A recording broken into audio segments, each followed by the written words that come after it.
isang tao lang na naniniwala sa iyo at kailangan. May kasama ka sa buhay na lagi nakasuporta sa iyo. Yung bang tuwing nagkikita kayo at nagmumusta at sasabihin mo, eto, mahirap pa din ang buhay. Nung naramdaman niya na malungkot ka, bigla na lang magkukwento ng mga bagay na mag-relief ng spirit mo. Yung bang ang intention niya is palitan ng kalungkutan na nararamdaman mo. Yung mabigat na pakiramdam mo.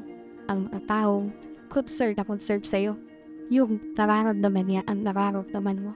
At ang taong ito ay kilalang kilala ka. Alam kung paano ka gagawin. Inspired. Oo naman, matagal mo nang kilala taong ito. Kilalang kilala ka na niya na sa sobrang tagal niyo ng Diyos, alam na alam niya kung ano kang magpapasaya sa iyo. Pwede ng tao dito ay may ginawa ka rin maganda sa kanya noon at naging maganda ang effect sa buhay niya, na feeling niya, mahabang panahon niya, babayaran ang utat na loob na yun.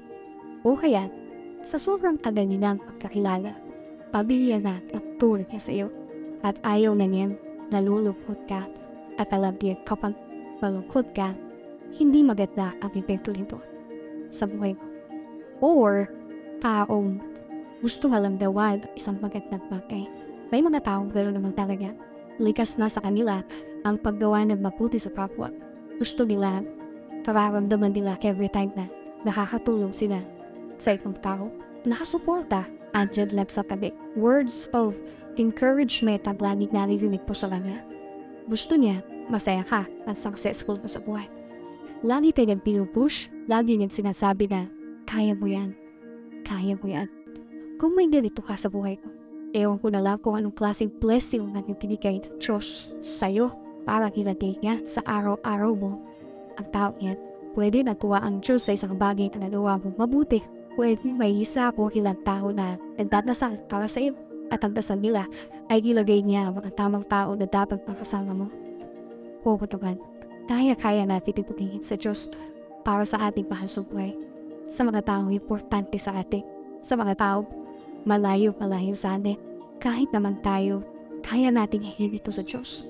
Kaya-kaya nating idasal at ipandalan niya ang mga taong tama ang magiging impluwensya sa buhay mo.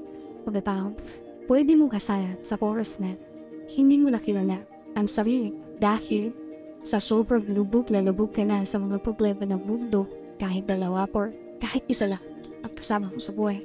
Ayos na, okay na. Alam mo, may manini ka sa'yo at magbibigay ng tamang tulap sa'yo sa tuwing matindi na ang nararamdaman mo. Again, kahit isa, napakalaking blessing naman.